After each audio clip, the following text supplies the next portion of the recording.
제7장 개혁의 큰 별이 나타남. 어린 시절의 루터와 그의 부모.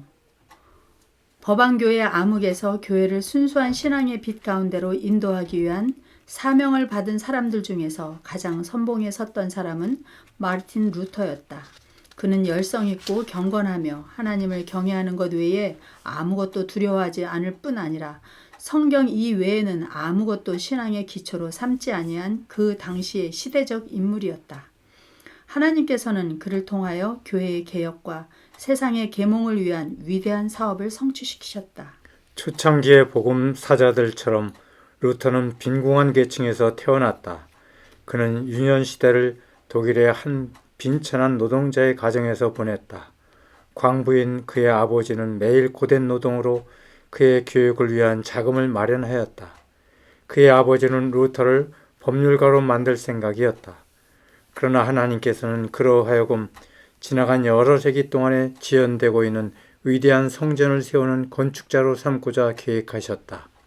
그리하여 무한히 지혜로우신 하나님께서는 먼저 고난과 궁핍과 엄격한 훈련을 통하여 루터로 하여금 그의 평생의 중대한 사업을 위하여 준비하게 하셨다. 루터의 아버지는 강직하고 적극적인 마음과 훌륭한 품성을 지니고 정직하고 과단성 있고 솔직한 사람이었다. 그는 책임감이 강하였으므로 결과의 여하를 막론하고 자기의 소신을 관철시키는 사람이었다. 그는 건전한 판단력을 가지고 있었으므로 승원 제도를 불신하게 되었다.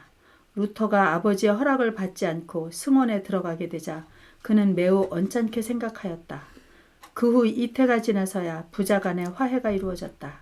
그러나 그의 아버지의 의견은 여전히 변함이 없었다. 루터의 부모는 자녀들의 교육에 대하여 매우 세심하게 주의를 기울였다. 그들은 하나님께 대한 지식을 자녀들에게 가르치고 그리스도의 덕성을 길러주기에 힘썼다. 자주 그의 아버지는 루터가 듣는 데서 자기의 아들이 주의 이름을 기억하고 장차 진리를 전파하는 사업에 유용한 인물이 될 수 있게 해달라고 기도드렸다. 그 부모는 자녀들의 도덕적, 지적 발달을 위하여서는 어떠한 고생도 달게 받았다. 그들은 자녀들에게 경건하고 유용한 생애를 준비시켜주기 위하여 열렬히 그리고 꾸준히 노력하였다. 그 부모는 확고하고 강직한 품성 때문에 때때로 너무나 가혹한 면을 드러냈다. 그러나 루터는 그 부모의 잘못을 개의치 아니하고 이러한 훈계에 대하여 불평하기보다는 달게 받는 것이 마땅하다고 생각하였다. 루터는 어린 시절에 다니던 학교에서 매우 엄격하다기보다는 오히려 난폭하다고 할 만한 취급을 받았다. 집안이 너무 가난하였으므로 이웃 마을에 있는 학교에 다니면서 한때는 집집을 찾아다니며 노래를 불러주고 음식을 얻기도 하고 때로는 굶기도 하였다. 당시에 일반적으로 가지고 있던 음침하고 미신적인 종교관념 때문에 그의 마음은 두려움으로 차 있었다. 그는 슬픔으로 밤을 지내고 암담한 장래에 대하여 공포를 느꼈다. 그에게는 하나님이 인자하신 아버지라기보다는 냉혹하고 무정한 심판관이나 잔악하고 무자비한 폭군과 같이 생각되었다. 루터는 여러 가지로 극심한 실망을 당하면서도 그 마음에 매력을 주고 있는 지적, 도덕적 두 가지 면의 높은 표준을 향하여 달려나갔다. 그는 지식을 갈망하고 있었다. 열성적이고 실제적인 그의 마음은 외형적이거나 천박한 것보다는 검소하고 실속 있는 것을 좋아하였다. 청년 시대의 학업. 그가 18세에 에르푸르트 대학에 입학하였을 때 그의 처지는 비교적 순탄하고 유년 시절보다는 훨씬 유리했으며 그의 미래의 전망은 더 밝았다. 그의 부모는 근검절약하여 상당한 재산을 모았으므로 그에게 필요한 것을 대어주기에 지장이 없었다. 그리고 한편으로 좋은 동무들의 가마로 그는 일찍이 받은 교육의 음울한 가마를 어느 정도는 경감시킬 수 있었다. 그는 또한 인류 대가들의 저서들을 연구하는 일에 몰두하였으며 그들이 가장 중요한 사상들을 모았으며 현인들의 지혜를 그의 것으로 만들었다. 유년시대의 교사들로부터 엄한 교육을 받았기 때문에 그는 신뢰할 만한 우수한 인물로 자라갔고 좋은 상태에 놓여있는 그의 정신은 신속히 발달하였다. 그리고 그에게는 강한 기억력, 투철한 상상력, 명확한 판단력, 지칠 줄 모르는 열심이 있었기 때문에 그는 곧 하구 가운데서 수위를 차지하게 되었다. 그의 지적 훈련은 그의 이해력을 발달시켜 주었고 그의 생애의 투쟁을 위하여 그를 준비시키고 있었던 정신력과 예민한 지각을 일깨워 주었다. 루터의 마음에 있는 여호와를 경외하는 생각은 그로 하여금 확고한 목적을 갖게 하고 하나님 앞에서 겸손한 사람이 되게 하였다. 그는 항상 하나님의 도우심의 필요를 느끼고 매일 기도로서 일을 시작하고 계속적으로 하나님의 지도와 도우심을 간구하였다. 그는 자주 기도를 잘하는 것은 공부의 반 이상을 한 것이다고 말하였다. 어느 날 루터는 대학 도서관에서 서적을 조사하다가 라틴어 성경을 발견하였다. 그는 이러한 책을 본 적도 없었고 그런 책이 있는 것도 알지 못하였다. 그는 예배 시간에 회중에게 복음서와 편지서의 일부를 읽어주는 것을 들어왔는데 그것이 성경의 전부인 줄로 생각하였다. 그런데 이때에 처음으로 그는 성경의 전부를 보게 되었던 것이다. 그는 두렵고 놀라운 마음으로 생명의 말씀을 읽어내려갔다.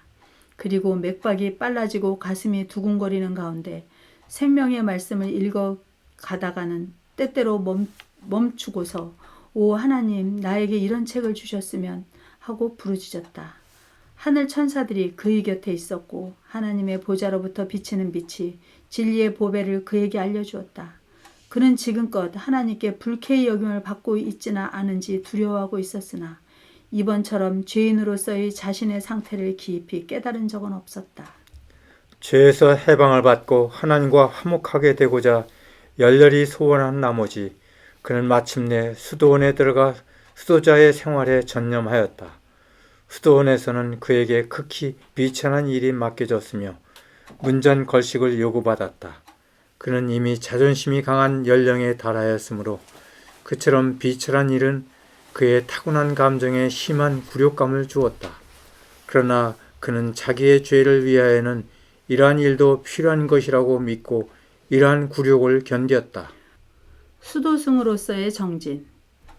그는 조그만 틈이라도 있으면 연구를 게을리하지 아니하였으며 잠자는 시간과 식사하는 시간까지도 매우 아꼈다. 그는 무엇보다 성경 말씀을 연구하는 데서 기쁨을 누렸다.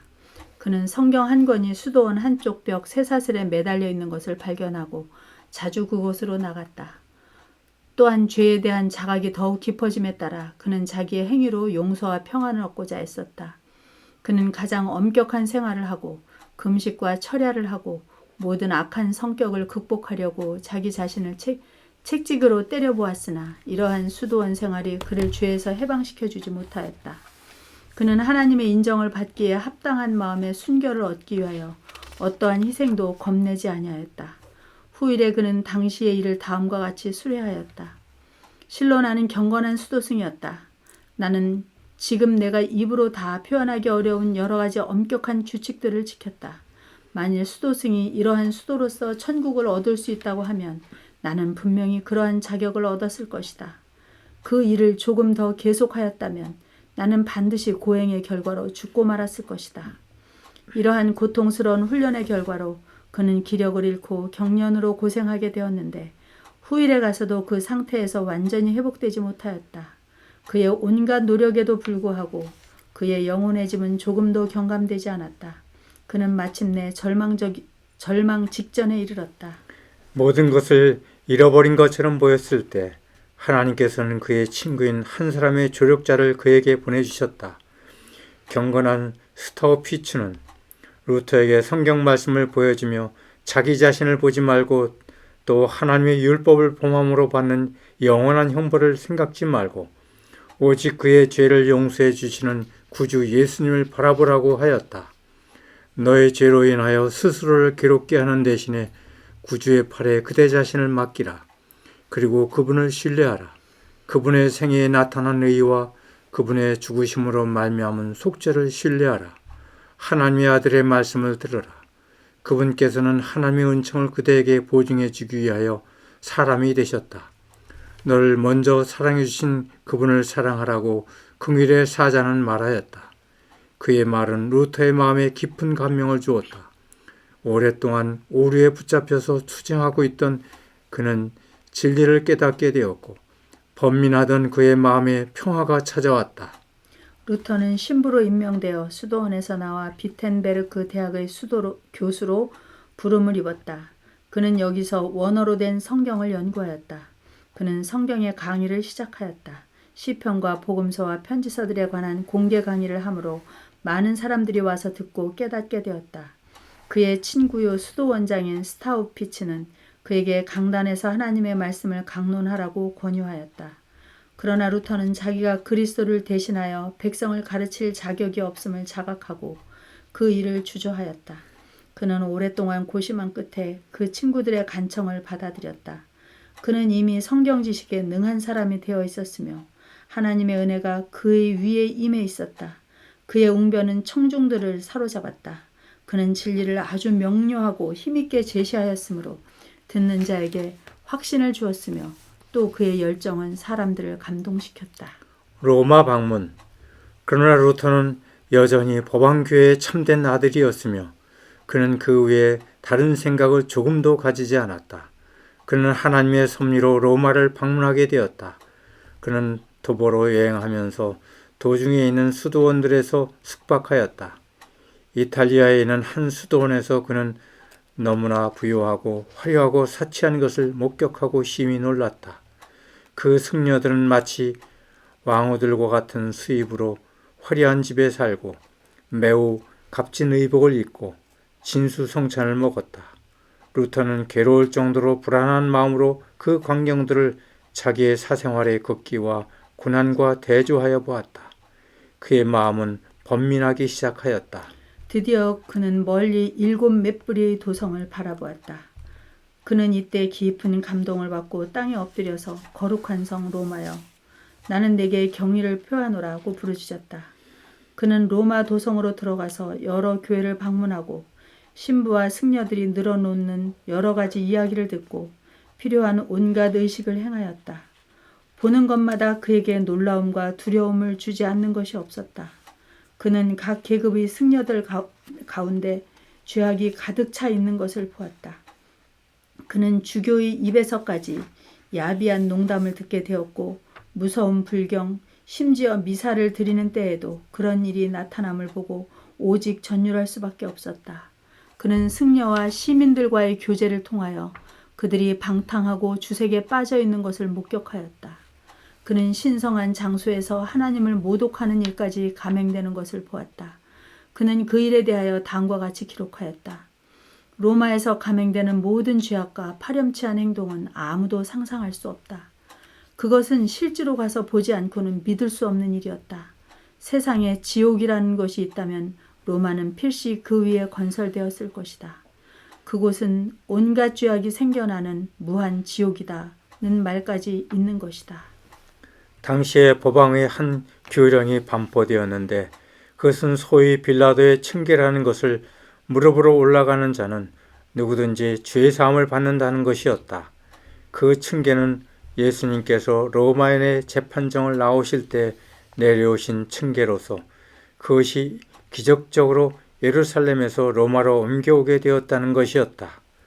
어느 날 루터는 경건한 마음으로 그 층계를 하나씩 오르고 있었는데 갑자기 의인은 믿음으로 말미암아 살리라는 말씀이 우레처럼 들리는 듯하였다. 그는 두렵고 부끄러운 생각이 나서 급히 그곳에서 일어나서 나왔다. 그 성경 구절이 그의 심령에 주는 능력은 결코 소멸되지 않았다. 그때부터 그는 구원을 얻는 데 있어서 사람의 행위를 의지하는 것이 어리석은 일이라는 것과 그리스도의 공로를 항상 믿어야 할 필요성을 과거 어느 때보다 더욱 절실히 깨달았다. 그의 눈은 열린 바 되었으며 다시는 법왕교의 미혹으로 가려지지 아니할 것이었다. 그가 로마에서 얼굴을 돌리게 되자 그의 마음도 또한 로마에서 떠났다. 그 후로 로마와의 간격은 점점 벌어져서 마침내 법왕교회와 모든 관계를 끊어버렸다. 성경 지상주의로 전향함. 로마에서 귀국한 후에 루터는 비텐베르크 대학에서 신학 박사 학위를 받았다. 이제 그는 과거 어느 때보다 그가 사랑하는 성경 연구에 더욱 몰두할 수 있게 되었다. 그는 법왕의 교리와 그의 말이 아닌 하나님의 말씀을 평생 동안 주의 깊이 연구하고 충성스럽게 전파하기로 엄숙히 맹세하였다. 그 후로 그는 단순한 승려나 교수가 아니라 공인된 성경의 전도자가 되었다. 그는 진리를 찾고자 줄이고 목말라 하는 하나님의 양무리를 치는 목자로 부르심을 받았다. 그는 당연히 그리스도인은 성경의 권위에 기초되지 않는 어떤 교리도 용납해서는 안 된다고 확고하게 언명하였다. 이 말은 바로 법왕의 최상권의 기초를 공격하였다. 이 말 속에 종교개혁의 근본 원칙이 포함되어 있었다. 루터는 사람의 이론을 하나님의 말씀보다 더욱 존중하는 것이 위험하다는 것을 알았다. 그는 두려움 없이 학자들의 사변적 무신론을 공격하고 오랫동안 사람들의 마음을 장악하여 지배해온 철학과 신학에 반대하였다. 그는 이와 같은 연구에 몰두하는 것이 무가치할 뿐만 아니라 해가 되는 일이라고 말하고 청중들의 마음을 철학자나 신학자의 궤변에서 돌이켜서 선지자들과 사도들이 말한 영원한 진리로 돌아오게 하고자 노력하였다. 그가 증거한 기별은 그의 말을 열심으로 듣는 무리에게 귀중한 것이었다. 그들은 이전에 이러한 가르침을 받은 일이 결코 없었다. 구주의 사랑에 관한 기쁜 소식, 그분의 구속의 피로 말미암아 사유와 평안을 얻게 된다는 보증은 그들의 마음에 기쁨을 안겨주고 불멸의 소망을 고무시켜 주었다. 온 세계를 두루 비추어 줄 광명한 빛이 비텐베르크에서 밝혀졌으며 이 빛은 말세가 될수록 더욱 밝게 빛날 것이었다. 그러나 암흑과 광명은 조화될 수 없다. 진리와 오류 사이에는 피할 수 없는 싸움이 있다. 그 중에 하나를 지지하고 옹호하기 위해서는 다른 하나를 공격하고 넘어뜨려야 한다. 우리 구주께서는 내가 세상에 화평을 주러 온 줄로 생각지 말라. 화평이 아니요 검을 주러 왔노라고 친히 말씀하셨다. 루터는 종교개혁을 일으킨 지 얼마 후에 다음과 같이 말하였다. 하나님께서는 나를 인도하시지 아니하시고 나를 앞으로 나아가도록 떠미신다. 그분께서는 나로 하여금 넋을 잃게 하신다. 나는 나 자신의 주인이 아니다. 나는 평안히 살기를 갈망하지만 소동과 개혁의 와중에 던져져 있다. 그는 이때 투쟁의 한가운데로 들어가도록 강요당하고 있었다. 로마교는 하나님의 은혜를 상품으로 삼았다. 소위 환전대라는 것이 제단 곁에 생기고 거기서 매매하는 자들이 떠드는 소리가 요란하게 울려 퍼졌다. 로마에 있는 성 베드로 교회당의 건축 자금을 모금한다는 명목 아래 면죄부가 법왕의 권위에 의하여 공공연하게 발매되었다. 하나님을 경배하는 교회당이 죄의 값으로 건설되고 그 모퉁이의 주춧돌이 불의의 값으로 놓이게 될 것이었다. 그러나 로마의 세력 확장을 위하여 취하여진 이와 같은 수단들이 오히려 그 세력과 영광에 치명적인 타격을 가져다주는 큰 원인이 되었다. 이것으로 말미암아 가장 결정적이고 성공적인 법왕교의 원수들이 일어나서 법왕의 보좌를 흔들고 그 머리 위에 있는 3층 면류관을 요동하게 하는 투쟁을 일으켰다. 추악한 사제권의 발매. 독일에서 면죄부를 팔도록 택함을 받은 테첼이라는 사람은 사회적으로나 하나님의 율법상으로 볼 때 가장 누추한 죄를 범한 사람이었다. 그는 당연히 자기의 죄에 따라 벌을 받아야 할 사람이었으나 법왕의 재정을 확보해주고 그의 무모한 계획을 성취시킬 자로 선택되어 형벌을 면하게 되었다. 그는 파렴치하게도 전혀 근거 없는 말을 하며 무지하고 어리석고 미신적인 백성들에게 기괴하고 놀라운 이야기를 들려주었다. 그들이 성경을 가지고 있었다면 그렇게 속지 않았을 것이다. 성경은 당시에 야심적인 로마 지도자들의 권세와 재물을 증가시키기 위하여 법왕권의 통제 아래 사장되어 있었고 그들이 가지도록 용납되지 않았다. 테첼이 성에 도착하자 그보다 먼저 간 한 사자는 하나님과 성부의 은혜가 너희 문에 있을지어다 하고 선포하였다. 사람들은 참남된 그 사기꾼을 마치 하늘에서 내려온 하나님을 친히 맞이하는 것처럼 환영하였다. 그리고 이와 같은 가증한 매매가 교회 안에서 이루어졌다. 테첼은 강단에 올라가 사제권을 하나님의 가장 귀중한 선물이라고 격찬하였다. 그는 그 사제권의 효력으로 말미암아 그것을 사는 자에게는 그 후에 범하는 죄까지도 회개할 필요 없이 사유된다고 주장하였다. 그는 한 걸음 더 나아가 청중들에게 이 사제권은 현재 살아있는 자뿐 아니라 이미 죽은 자도 구원할 효능이 있으며 돈이 궤 밑에 떨어져 소리를 내는 그 즉시 위하여 속전을 낸 그 사람이 연옥에서 천국으로 가게 된다고 보증하였다. 마술사 시몬이 돈으로 사도들에게서 이적을 행하는 능력을 사려고 할 때 베드로는 내가 하나님의 선물을 돈 주고 살 줄로 생각하였으니 내 은과 내가 함께 망할지어다 하고 대답하였다. 그러나 태첼의 선물을 많은 열성적인 무리들이 사게 되었다. 금과 은은 그의 금고로 흘러들어갔다. 돈으로 살 수 있는 구원은 회개와 믿음과 죄를 대항하여 싸우는 끈덕진 노력으로 얻는 구원보다 더욱 쉽게 얻을 수 있는 것이었다. 면죄부의 교리는 로마교 안에 있는 경건하고 학식 있는 사람들로부터 반대를 받아왔다. 그러나 이성과 계시 어느 편으로 보나 크게 배치되는 그와 같은 주장을 믿지 아니하는 사람들이 많이 있었다. 어떤 주교도 그 부정한 매매에 대하여 반대하는 말을 감히 하지 못하였다. 그러나 많은 사람들의 마음은 혼란하고 불안해가고 있었다. 그들은 하나님께서 당신의 교회를 정결케 하시기 위하여 무슨 방법을 쓰시지는 아니하실지 물었다. 루터는 여전히 법안교에 충실한 한 사람이었으나 사제권 발매자의 망령되고 참남된 행위를 보게 되자 전율할 수밖에 없었다. 그가 심화하는 교회의 신자들 가운데도 사제권을 산 사람들이 많이 있었다. 그들은 루터에게 와서 여러 가지 죄를 고백하고 사면을 구하였다. 그러나 그들은 죄를 뉘우치고 새로운 생애로 들어가려는 희망으로 그렇게 하는 것이 아니고 면죄부를 샀으므로 면죄받아야 한다는 것이었다.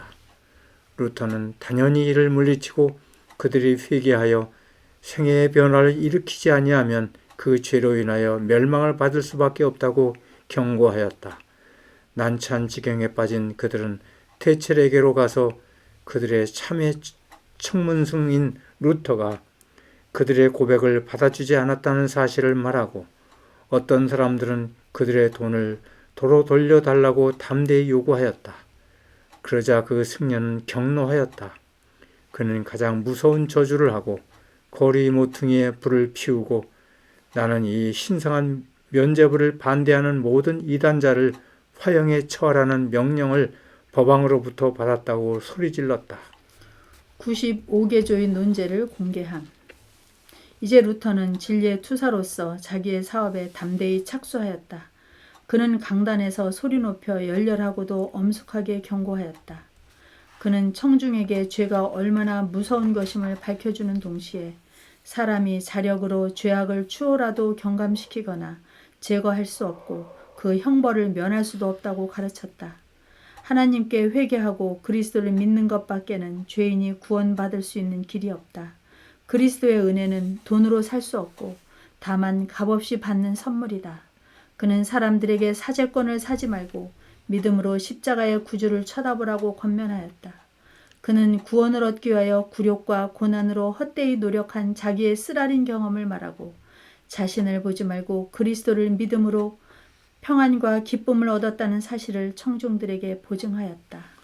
태첼이 숙제부의 매매와 불경한 언동을 계속하고 있었으므로 루터는 거기에 대하여 한층 더 효과적인 항의를 하려고 결심하였다. 마침 기회가 왔다.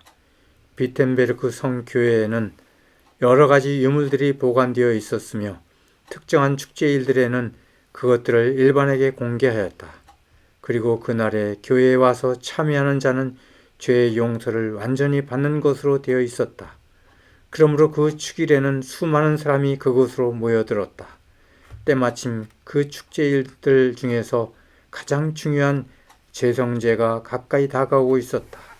그 전날에 루터는 회당으로 모여드는 군중들과 함께 가서 면죄부의 교리에 항의하는 95개조의 논제를 기록한 종이를 그 성전의 출입문에 붙여놓았다. 그리고 그는 그 논제에 대하여 반대 의견을 가진 사람들에게는 이튿날 대학에서 거기에 대한 답변을 하겠노라고 발표하였다.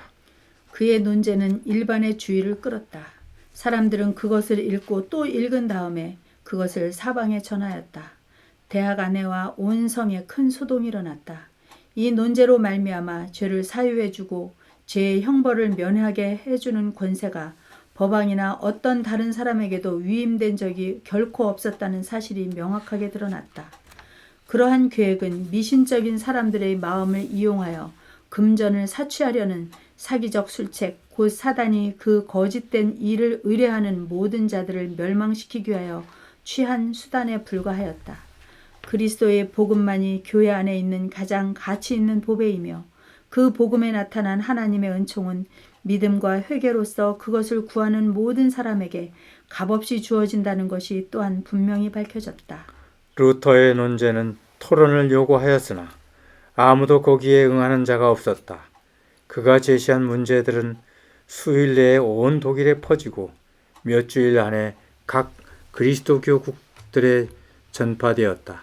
교회 안에서 퍼져가고 있는 무서운 죄악을 보고 탄식하면서도 그 기세를 꺾을 방법을 알지 못하던 많은 경건한 로마 교도들은 큰 기쁨으로 이 논제들을 읽고 하나님의 음성이 그 속에 있음을 인정하였다. 그들은 법왕청에서 흘러나오는 타락의 줄을 막기 위하여 주님께서 자비하게도 당신의 손을 펴시는 줄로 알았다.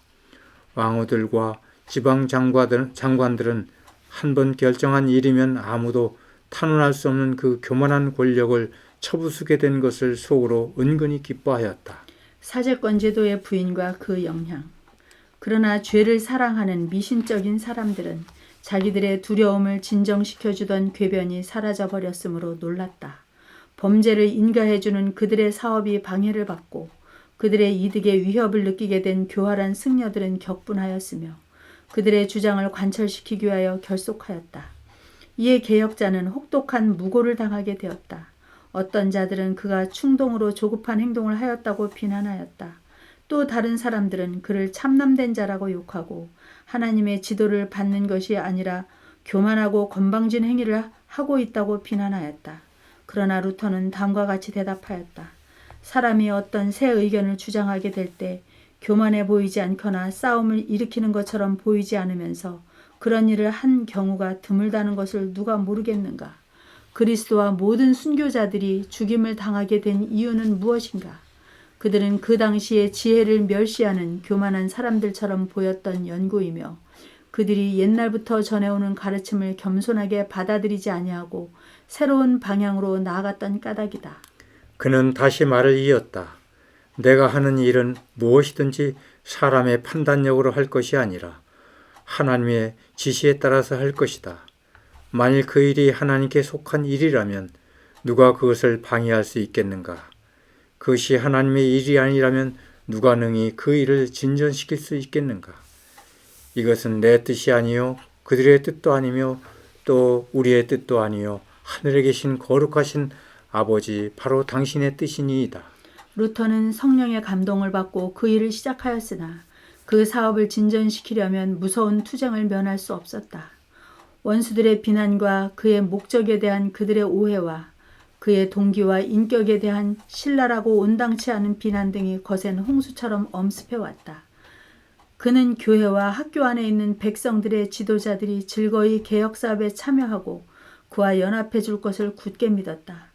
그는 높은 주위에 있는 사람들로부터 격려의 말을 듣고 기쁨과 희망으로 고무되었다.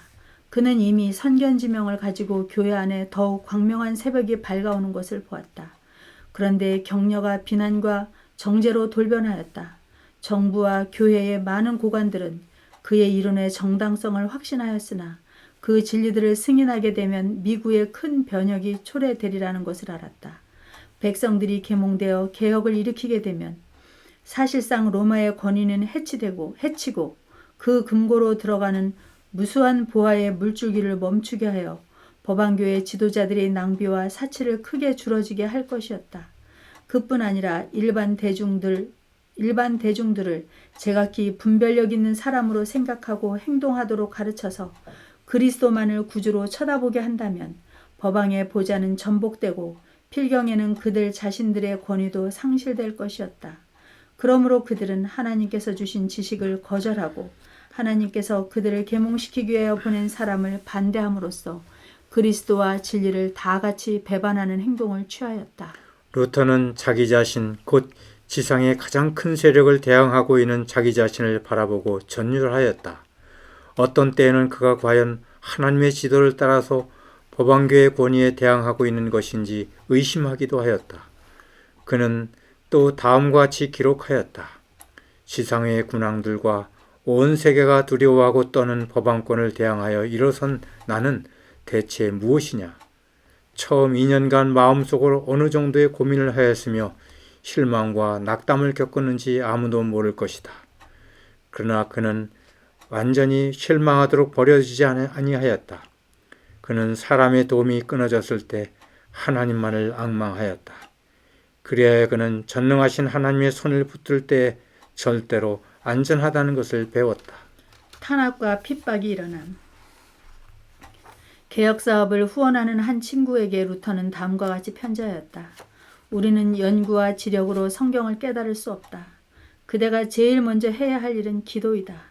하나님께서 크신 자비를 그대에게 허락하셔서 그대가 성경의 참뜻을 이해할 수 있도록 간구하라. 하나님께서 친히 말씀하신 바와 같이 저희가 다 하나님의 가르치심을 받으리라. 그러므로 하나님의 말씀의 저자이신 하나님 외에는 그분의 말씀을 해석할 자가 없다. 자기의 이해력을 의지하지 말고 전적으로 하나님만을 의지하고 성령의 감화력만 의지하기 바란다. 그리고 그 사실을 체험하고 있는 한 사람의 말을 믿어라. 여기에 있는 이 시대를 위한 엄숙한 진리를 다른 사람들에게 전하도록 하나님의 부르심을 받았다고 생각하는 사람들에게 주는 중요한 교훈이 있다. 이러한 진리들은 사람이 만들어낸 전설이나 이야기를 사랑하는 사람들과 사단의 적개심을 일으킬 것이다. 악의 세력과 투쟁할 때는 사람의 지력과 지혜 이상의 무엇이 있어야 한다. 원수들이 관례나 유전이나 법왕의 권위나 주장을 가지고 대항해 올 때 루터는 성경, 오직 성경으로서 그것들을 대항하였다. 성경에는 그들이 대답할 수 없는 논증이 있었다. 그러므로 형식과 미신의 종이 된 그들은 마치 유대인들이 그리스도의 피를 달라고 소동했던 것처럼 루터의 피를 달라고 소동하였다. 로마교의 열성분자들은 그는 이단자이다 라고 부르짖었다. 그와 같이 무서운 이단자를 잠시라도 살려두는 것은 교회에 대한 큰 반역이다. 그를 죽일 교수대를 세우자. 그러나 루터는 그들의 분노의 제물이 되지 아니하였다. 하나님께서는 그를 통하여 하실 일이 아직 있었으므로 그를 보호하시기 위하여 천사들을 보내셨다. 그러나 루터로부터 귀중한 빛을 받은 많은 사람들은 사단의 분노의 표적이 되어 진리를 위하여 담대히 고문과 죽임을 당하였다. 루터의 가르침은 온 독일 안에 있는 지각 있는 사람들의 주의를 끌었다. 그의 설교와 저서에서 무수한 사람들을 각성시키고 깨우치는 빛의 광선이 나왔다. 산 믿음이 매우 오랫동안 교회가 고수해온 죽은 형식주의를 대신하게 되었다. 백성들은 날마다 로마교의 미신에 대한 확신을 잃어가고 있었다. 편견의 장벽은 제거되어 갔다. 루터가 모든 교리와 주장을 시험하는 데 사용해온 하나님의 말씀은 좌우의 날선 검처럼 백성들의 마음속을 뚫고 들어가고 있었다. 도처에서 영적 향상에 대한 갈망이 일깨워지고 있었다. 전에 없던 의에 대한 주림과 목마름이 도처에서 일어났다. 오랫동안 인간의 의식과 지상의 중보자들만을 바라보고 있던 사람들의 눈이 이제는 회개와 믿음으로 그리스도와 십자가에 못 박히신 분을 바라보게 되었다. 이처럼 일본 사람들의 관심이 퍼져감에 따라 법왕의 권력은 한층 더 위협을 받게 되었다. 루터는 이단을 주장하는 자라는 고수에 답변하기 위하여 로마로 출두하라는 명령을 받았다. 이 명령은 그의 친구들에게 공포감을 주었다. 그들은 예수님의 순교자들의 피에 이미 취한 타락한 로마에 루터를 보내는 것은 그를 위험 속에 빠뜨리는 것과 같다는 사실을 알았다. 그들은 루터가 로마에 가는 것을 반대하고 그가 독일에서 신문을 받도록 해달라고 요구하였다. 절친한 친구 멜라니톤. 이와 같은 주선은 마침내 효력을 거두게 되어 법왕의 사절이 그 소송을 심리하게 되었다. 법왕이 그 사절에게 전달한 내용에 의하면 이미 루터는 이단자로 선고를 받고 있다. 그러므로 법왕의 사절에게는 지체하지 않고 구형할 의무가 주어져 있었다. 그런데 만일 그가 자기의 주장을 고집하고 법왕의 사절이 그를 체포할 수 없을 때에는 사절은 독일 전국에서 그의 인권을 박탈하고 그를 추방하고 저주하며 그에게 동조한 모든 사람들을 파문할 수 있는 권한을 부여받고 있었다. 그뿐만 아니라 법왕은 그의 사절에게 그 지독한 이단을 완전히 뿌리 뽑기 위하여 황제 이외에는 국가와 교회의 어떤 고관이든지 간에 루터와 그의 지지자들을 체포하여 로마의 복수의 손에 넘겨주는 일을 등한히 하는 자는 모두 파문하라고 지시하였다. 여기에 로마교의 참 정신이 나타났다. 그 문서 전부를 볼 때 거기는 그리스도인의 원칙은 고사하고 통속적인 정의의 흔적조차도 찾아볼 수 없다. 루터는 로마에서 매우 먼 곳에 있었으므로 그는 자기의 입장을 설명하거나 변호할 기회를 갖지 못하였다. 더욱이 소송에 대하여 신문도 받기 전에 직결 처분으로 그는 이단자라는 선고를 받았고 그 같은 날에 권고와 고소와 심판과 판결을 받게 되었다.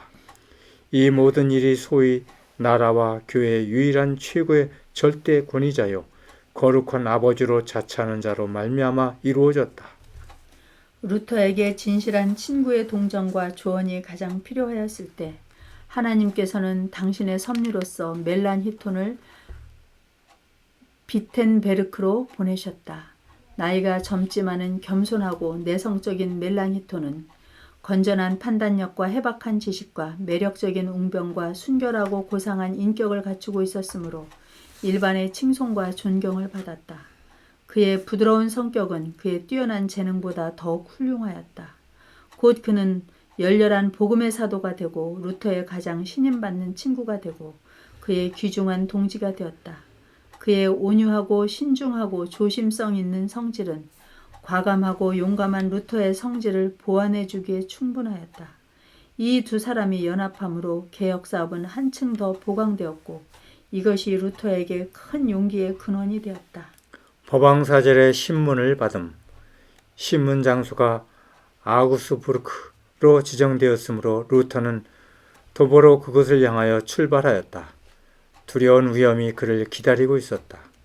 도중에서 그를 체포하여 살해하리라는 풍문까지 돌았으므로 그의 친구들은 이와 같은 위험한 모험을 하지 못하도록 그에게 간청하였다. 그들은 그로 하여금 잠시 동안 비텐베르크를 떠나서 그를 기꺼이 영접하여 보호해 줄 사람을 찾아가서 몸을 피하라고까지 하였다. 그러나 그는 하나님께서 지정해 주신 그 자리에서 떠나가고자 하지 않았다. 어떠한 폭풍이 그에게 불어올지라도 그는 진리를 고수하기 위하여 계속적으로 충성해야 했다.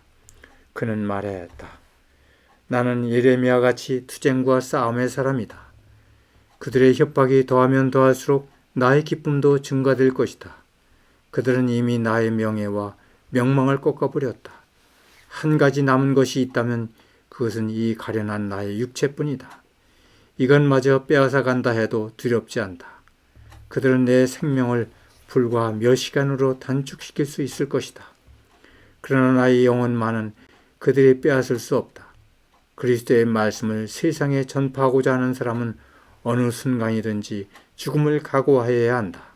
루터가 아우구스부르크에 도착하였다는 소식은 법왕의 사절을 매우 기쁘게 하였다. 세계의 이목을 집중시킨 폐역무도한 이단자가 이제 로마의 권세 아래 들어온 것처럼 느껴졌다.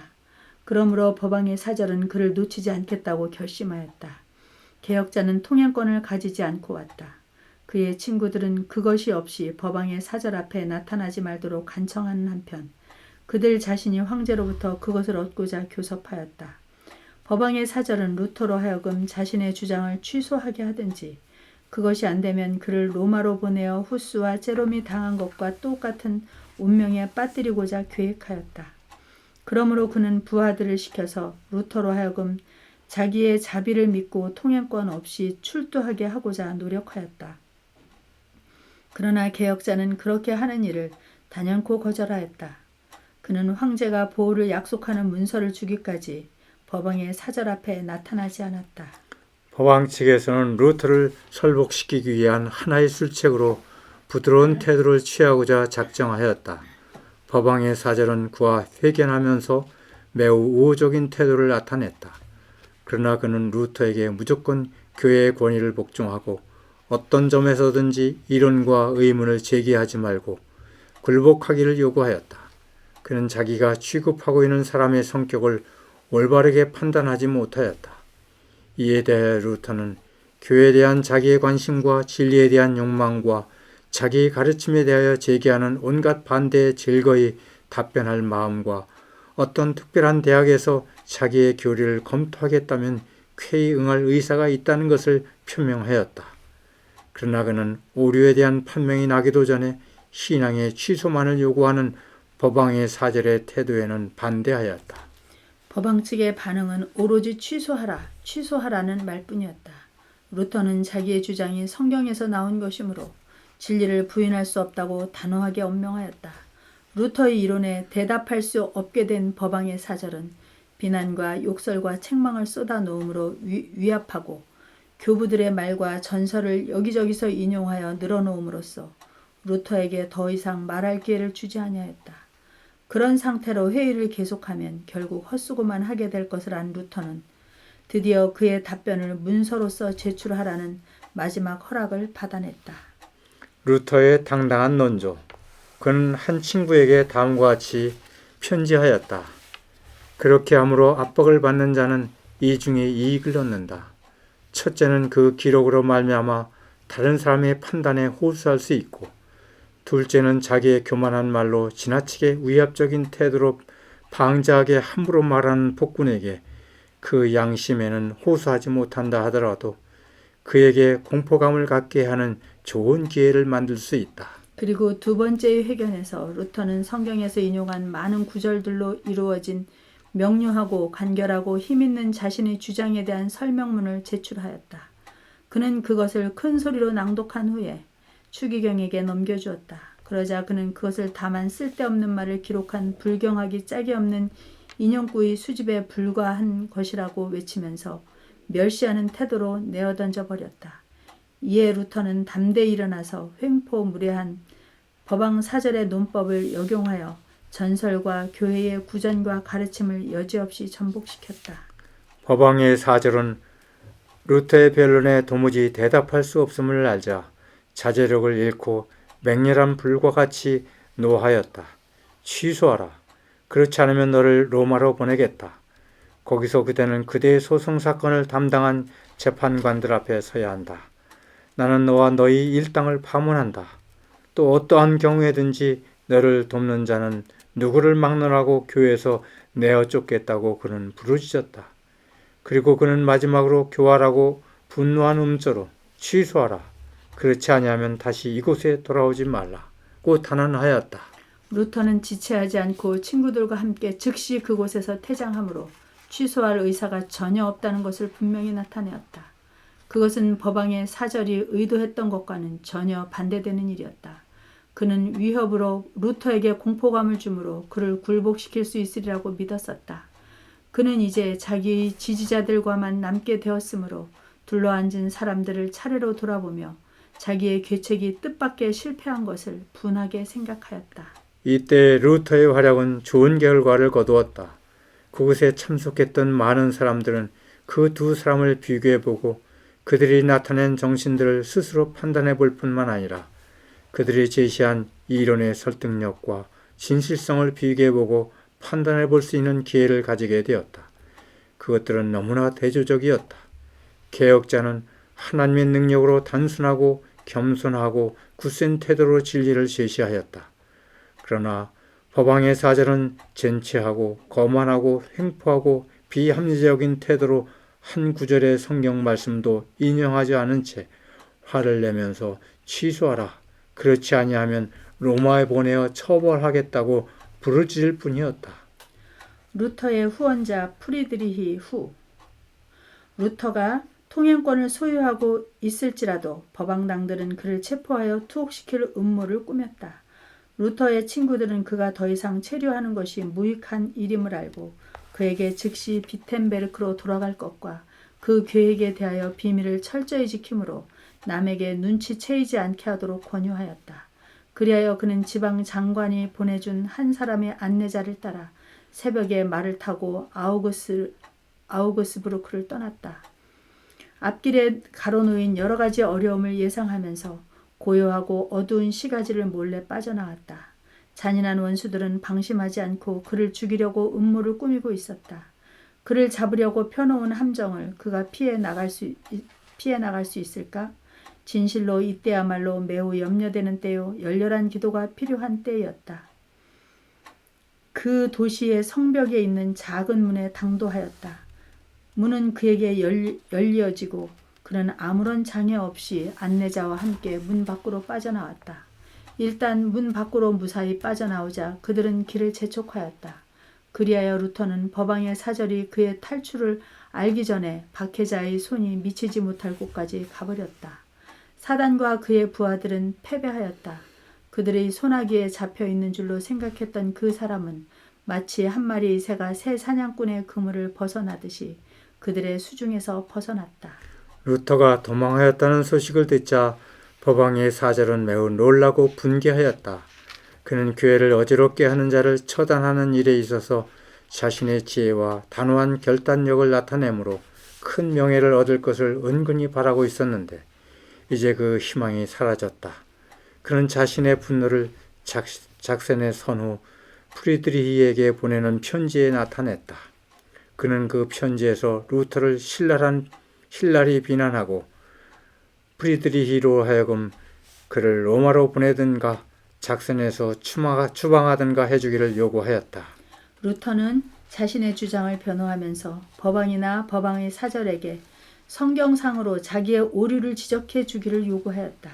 그리고 그는 만일 그들이 하나님의 말씀으로 자기의 잘못을 지적해 준다면 당연히 자기의 주장을 취소하겠노라고 가장 엄숙한 태도로 맹세하였다. 그리고 그는 자기를 이처럼 거룩한 사업을 위하여 고난받는 일에 합당한 자로 헤아려 주신 하나님께 감사하였다. 그 당시 선후는 아직 개혁설에 대하여 충분한 지식을 가지고 있지 못하였다. 그러나 그는 루터의 공정하고 분명하고 힘있는 말에 깊은 감동을 받았다. 개혁자의 오류가 입증되지 않는 한 프리드리히는 그의 옹호자가 되기로 결심하였다. 그는 법왕의 사절에게 보내는 회답에서 다음과 같이 편지하였다. 귀하는 아우구스부르크에서 마르틴 박사와 회견하였으므로 만족하였음에 틀림없을 것입니다. 우리는 귀하가 그의 오류를 확신시켜 주지 않고 신앙을 취소하게 하고자 노력했을 것으로는 생각하지 않습니다. 나는 아직 마르틴 박사의 교리가 불경하고 비그리스도인적이며 이단적이라고 말해주는 이 나라의 학자들을 만나지 못하였습니다. 선우는 루터를 로마로 보내거나 자기 나라에서 추방하기를 거절하였다. 선우는 사회의 도덕적 억제력이 전체적으로 무너져 있는 것을 알았다. 위대한 개혁 사업이 필요하였다.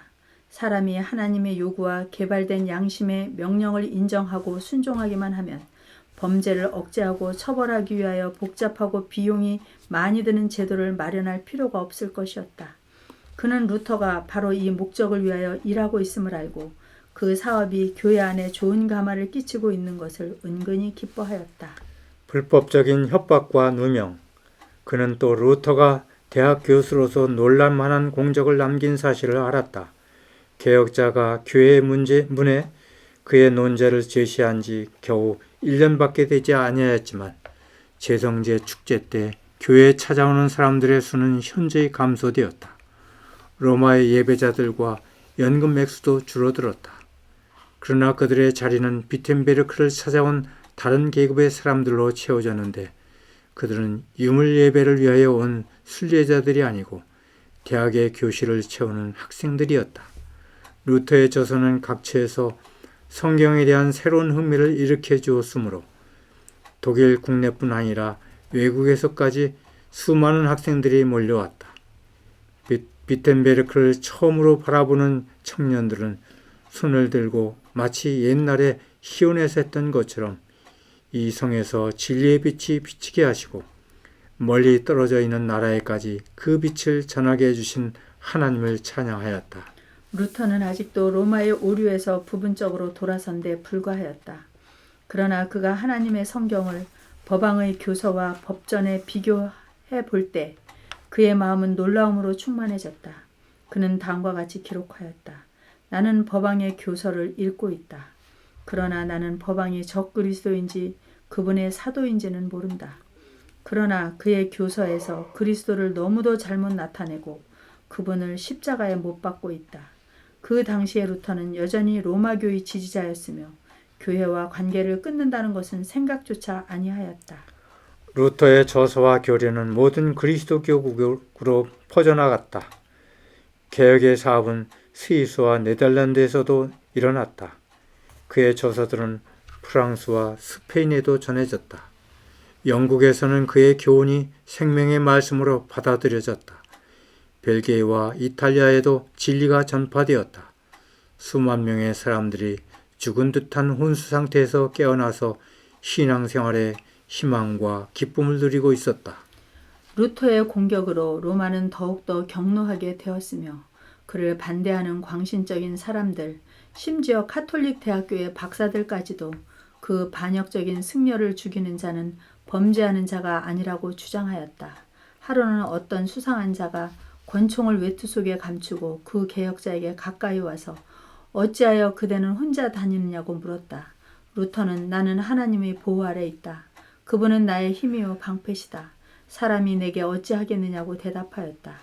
이 말을 듣고 그 수상한 자는 얼굴빛이 창백하게 되었으며 하늘의 천사들 앞에서 피하듯이 도망하여 버렸다. 로마는 루터를 없애버리기 위하여 애를 썼으나 하나님께서는 그의 방패가 되셨다. 그의 교리는 민가와 수도원과 귀족의 저택과 대학과 왕의 궁전 등으로 전하여져서 도처로 퍼졌다. 귀족들은 그의 운동을 원조하기 위하여 사방에서 일어나고 있었다.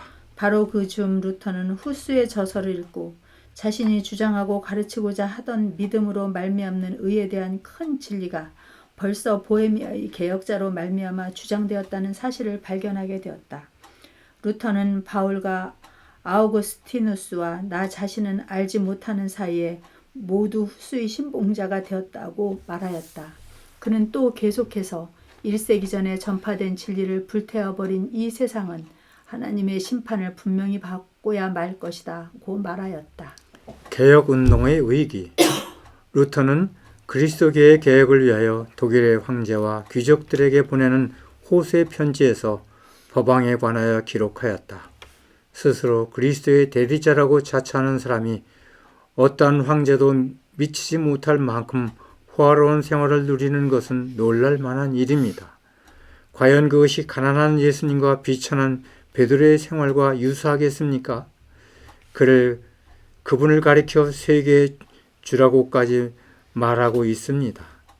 법왕이 그분의 대리자됨을 자랑하는 그리스도께서는 내 나라는 이 세상 나라가 아니라고 말씀하셨는데 그분의 대리자의 영토가 자기 주인의 것보다 더 커서야 되겠습니까? 또 그는 각 대학에 대하여 다음과 같이 기록하였다. 나는 각 대학이 만일 열렬히 성경을 설명하고 그것을 청년들의 마음 가운데 인상시켜주지 못한다면 지옥의 문이 될까 두려워하는 바이다. 나는 누구든지 성경을 으뜸으로 삼지 않는 학교에 자녀를 보내지 말도록 권면한다. 하나님의 말씀을 계속적으로 연구하는 사람들이 없는 교육기관은 모두 틀림없이 타락하고야 만다. 이 호소는 독일 전국에 신속히 전달되어 각 사람들에게 강력한 감화를 끼쳤다. 온 나라는 분발하고 군중들은 골기하여 개혁의 깃발 아래로 모여들었다. 루터를 반대하는 자들은 보복할 생각이 부릴 듯 일어나서 그에게 대하여 단호한 태도를 취해주기를 법왕에게 간청하였다. 그의 교리들은 즉시 정죄의 선고를 받아야 한다고 공고되었다. 그 개혁자와 그의 지지자들에게는 60일간의 유예기간이 허락되었으며 그 기간 안에 신앙을 취소하지 않으면 모두 파문당하도록 되어 있었다. 그것은 종교개혁에 있어서 무서운 위기였다. 지나간 수세기 동안 로마의 파문은 강력한 황제들에게 공포감을 안겨주었다. 그것은 막강한 제국의 불행과 황폐를 가져다 주었다. 일단 파문의 선고를 받은 사람들은 일반에게 두려움과 공포의 대상이 되었으며 그의 동료들과의 교제도 끊어지고 법률의 보호를 받지 못하고 수색당하여 죽임을 당하게 되어 있었다. 루터는 자기에게 엄습해 오고 있는 폭풍을 알지 못한 것이 아니었다. 그러나 그는 굳게 서서 자기를 지탱해주고 방패의 역할을 해주실 그리스도를 신뢰하였다. 순교자의 믿음과 용기로서 그는 다음과 같이 기록하였다. 이제 어떠한 일이 일어날는지 나는 알지 못하며 구태여 알려고도 하지 않는다. 강풍이 몰아치려면 쳐보라. 나는 두려워하지 않는다. 하나의 나뭇잎도 우리 아버지의 허락 없이는 떨어지지 않는다. 하물며 그분의 종된 우리를 하나님께서 보호해 주시지 않을 것인가. 육신으로 나타나셨던 말씀도 돌아가셨거든. 그 말씀을 위하여 죽는 것은 별로 중대한 일이 아니다. 우리가 그분과 함께 죽으면 또한 그분과 함께 살게 될 것이다. 그분께서 우리보다 앞서가신 그 길을 따라가므로 우리는 그분께서 계신 곳으로 가서 그분과 함께 영원히 살게 될 것이다. 마침내 법왕의 교서가 루터에게 전달되자 그는 이렇게 말하였다. 나는 그것을 불경하고 거짓된 것으로 멸시하고 배격한다. 그것으로 정죄받으신 분은 그리스도 자신이시다. 그 사업을 위하여 이와 같이 고생당하는 것을 나는 기뻐한다. 나는 이미 마음속으로 더욱 큰 자유를 느끼고 있다. 나는 법왕이 적 그리스도이며 그의 보좌는 곧 사단의 의인 것을 드디어 알게 되었기 때문이다. 로마교에서 최종적으로 분리됨. 그러나 로마의 교서가 효과가 없지는 않았다. 감옥, 고문, 검 등은 복종을 강요하는 힘있는 무기들이었다. 연약하고 미신적인 사람은 법왕의 명령 앞에서 떨었다. 루터에 대한 일반 사람들의 동정은 있었지만은 많은 사람들은 개혁사업 때문에 생명을 버리는 것이 너무도 큰 희생이라고 생각했다. 모든 점으로 보아서 개혁자의 사업은 끝나는 것처럼 보였다. 그러나 루터는 여전히 두려워하지 아니하였다. 로마는 그에게 저주의 말을 퍼부었다. 그리고 세상 사람들은 그가 죽임을 당하든지 항복할 수밖에 없을 것이라고 믿었다. 그러나 그는 놀라운 능력으로 정죄의 선고를 로마로 돌려보내고 로마교에서 영원히 떠나겠다는 결심을 공중 앞에서 표명하였다. 학생들, 박사들, 각 계급의 시민들로 이루어진 군중 앞에서 루터는 교회 법규들과 훈령들과 법왕권을 지지하는 특별한 저서들과 함께 법왕의 교서를 태워버렸다. 그리고 그는 다음과 같이 말하였다. 나의 원수들은 나의 저서들을 불태움으로 일반 사람들의 마음속에 있는 진리의 사업을 손상시키고 그들의 영혼을 파멸시켰다. 그러므로 나는 거기에 따라 그들의 책들을 불태웠다. 바야흐로 엄숙한 투쟁은 시작되었다. 지금까지 나는 법왕으로 더불어 경기를 한 데 불과했다. 나는 하나님의 이름으로 이 사업을 착수하였다. 그러므로 그 사업은 내가 없을지라도 하나님의 능력으로 맞춰질 것이다. 루터는 그의 사업이 미약하다고 조소하는 원수들이 비난에 대하여 다음과 같이 대답하였다. 하나님께서 나를 택하시고 부르시지 않으셨다는 것을 누가 알며 그들이 나를 멸시함으로 하나님 자신을 멸시하는 일이 될까 두려워하지 않아야 한다는 것을 누가 알겠는가. 모세는 애굽을 떠날 때에 홀로 있었다. 엘리야도 아합의 통치 때에 홀로 있었다. 이사야도 예루살렘에 홀로 있었고 에스겔도 바벨론에 홀로 있었다. 하나님께서는 대제사장이나 어떤 위대한 사람을 선지자로 택하지 않으시고 일반적으로 지위가 낮고 멸시받는 사람들 중에서 택하셨다. 그분께서는 목자 아모스를 선지자로 택하신 적도 있었다. 각 시대를 통하여 성도들은 생명의 위험을 무릅쓰고 위대한 사람들과 왕들과 제후들과 제사장들과 지혜로운 사람들을 책망하였다. 나는 내 자신을 선지자라고 말하지 않는다. 그러나 나는 홀로 있고 그들은 다수이기 때문에 그들이 마땅히 두려워해야 한다고 나는 말하는 바이다. 나는 나에게는 하나님의 말씀이 있지만 그들에게는 없다는 것을 확신한다. 그럴지라도 루터가 교회에서 마지막으로 떠나고자 결심하기까지는 무서운 갈등이 없지 않았다. 그 즈음에 그는 다음과 같이 기록하였다. 나는 사람이 유년시대에 받아들인 것을 내어버린다는 것이 얼마나 어려운가 하는 것을 날마다 더욱더 느끼고 있다. 비록 나는 나를 지지해주는 성경을 가지고 나 혼자서 법왕을 대항하고 그를 적그리스도라고 언명하는 것이 당연하다는 것을 내 자신으로는 수긍했을지라도 그것은 나에게 너무나 큰 고통을 가져다 주었다. 내 마음속의 번민은 단순하지 않았다. 나는 법왕교도들의 입수에서 그처럼 자주 반복된 다음의 질문에 대하여 괴로운 마음으로 얼마나 여러 번 내 스스로에게 물어보았던가. 너 혼자만 현명한가? 너 외에 다른 사람들은 모두 틀렸는가? 만일 내 자신이 틀렸고 많은 사람들이 너의 오류를 받아들인 결과로 영원히 멸망받게 된다면 결국 어떻게 되겠는가? 나는 그리스도께서 당신의 흠없는 말씀으로 이와 같은 의혹을 대항하게끔 나의 마음을 강화시켜 주기까지 내 자신과 사단으로 더불어 싸웠다. 개혁자에게 지워진 십자가. 법왕은 루터가 신앙을 취소하지 않으면 파문시키겠다고 위협하였는데 이제 그 위협이 실현되었다. 개혁자가 로마 교회와 최종적으로 결별하였음을 선포하고 그를 하늘의 저주를 받은 자로 탄핵하고 그의 교리를 받아들이는 모든 사람들에게도 같은 정죄가 임한다는 내용으로 된 새 교서가 내렸다. 큰 투쟁은 본격적으로 시작되었다. 하나님께서 특별히 그 시대에 적합한 진리를 증거하기 위하여 사용하시는 모든 사람은 반대를 당하게 되어 있다. 루터의 시대에는 그 시대에 특별히 요긴한 현대 진리가 있었다. 그와 마찬가지로 오늘날의 교회에도 현대 진리가 있다. 모든 것을 당신의 뜻을 따라 행하시는 하나님께서는 사람들을 다양한 환경 아래 두시고 그들이 생활하는 시대와 그들이 처한 상황에 적합한 의무들을 수행하기를 바라신다. 만일 그들이 받은 바 진리를 존중할 것 같으면 더욱 넓은 진리의 시야가 그들 앞에 열려질 것이다. 그러나 진리는 법왕교도들이 루터를 반대했던 것처럼 오늘날 대다수의 사람들에게 환영을 받지 못하고 있다. 오늘날도 옛날처럼 하나님의 말씀 대신에 사람들의 이론과 전설을 받아들이는 동일한 경향이 있다. 이 시대를 위한 진리를 증거하는 사람들을 초기의 개혁자들보다 더 큰 환영을 받을 것이라고 기대해서는 안 된다. 진리와 오류, 그리스도와 사단과의 대쟁투는 이 세상 역사의 종말이 가까울수록 더욱 격렬해질 것이다. 예수님께서는 당신의 제자들에게 너희가 세상에 속하였으면 세상이 자기의 것을 사랑할 터이나 너희는 세상에 속한 자가 아니요 도리어 세상에서 나의 택함을 입은 자인 고로 세상이 너희를 미워하느니라. 내가 너희더러 종이 주인보다 더 크지 못하다 한 말을 기억하라.